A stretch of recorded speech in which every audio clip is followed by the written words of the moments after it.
Hindi cartoon stories. ब्रह्मराक्षस का one. गांव के पास एक घना जंगल था। इससे ब्रह्मराक्षस का वन कहा जाता था। गांव वाले कहते थे कि यहाँ एक भूत रहता है।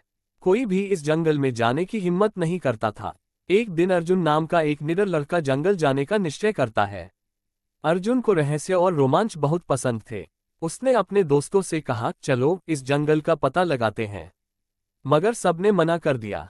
अर्जुन अकेला ही जंगल की ओर चल पड़ा। सूरज ढल रहा था, अंधेरा बढ़ रहा था। अर्जुन ने अपनी मशाल जलाई और आगे बढ़ता गया। जंगल के अंदर उसे पक्षियों की आवाजें सुनाई दी, जानवरों की गंध भी महसूस हुई। कुछ दूर चलने के बाद उसे एक पुराना मंदिर दिखा। मंदिर का द्वार टूटा हुआ था। अर्जुन ने हिम्मत जुटाई और मंदिर के अंदर गया। अंदर की हवा ठंडी और भारी थी। अचानक एक गहरी आवाज सुनाई दी, कौन है यहाँ? अर्जुन ने जवाब दिया, मैं अर्जुन हूँ। मैं जानना चाहता हूँ कि क्या यहाँ सच में ब्रह्मराक्षस है।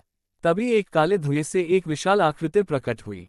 उसकी आंखें लाल थीं। अर्जुन ने डर को काबू में रखते हुए पूछा, तुम कौन हो? ब्रह्मराक्षस ने उत्तर दिया, मैं एक साधु था। एक दुष्ट तांत्रिक ने मुझे मार दिया और मुझे इस रूप में बांध दिया। मैं यहाँ फंसा हूँ और मुक्ति चाहता हूँ। अर्जुन ने पूछा, तुम्हें मुक्ति कैसे मिलेगी? ब्रह्मराक्षस ने कहा, मुझे एक विशेष यज्ञ चाहिए जो केवल शुद्ध हृदय वाला व्यक्ति ही कर सकता है। अर्जुन ने वादा किया कि वह यज्ञ करेगा। ब्रह्मराक्षस ने यज्ञ की विधि बताई और आवश्यक सामग्री की सूची दी। अर्जुन गांव लौटा और सबको सारी बातें बताईं। पहले तो गांव वाले नहीं माने, पर जब अर्जुन ने यज्ञ की विधि बताई तो सबने उसकी मदद करने का निर्णय लिया। यज्ञ की तैयारी शुरू हुई। गांव के सबसे बुजुर्ग व्यक्ति ने यज्ञ का नेतृत्व किया। अर्जुन ने सारी सामग्री जुटाई।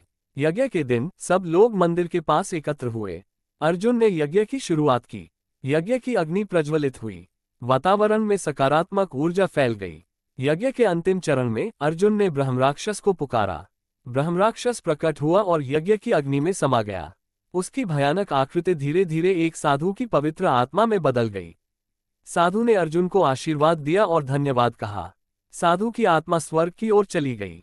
उस दिन के बाद से ब्रह्मराक्षस का वन शांत और सुरक्षित हो गया। गांव वालों का डर समाप्त हो गया। अर्जुन की बहादुरी की प्रशंसा होने लगी। अर्जुन ने साबित कर दिया कि सच्चाई और साहस से किसी भी डर का सामना किया जा सकता है। गांव वालों ने मिलकर उस पुराने मंदिर को फिर से बनवाया। वहां नियमित पूजा अर्चना होने लगी। अर्जुन का नाम गांव के इतिहास में सुनहरे अक्षरों में लिखा गया।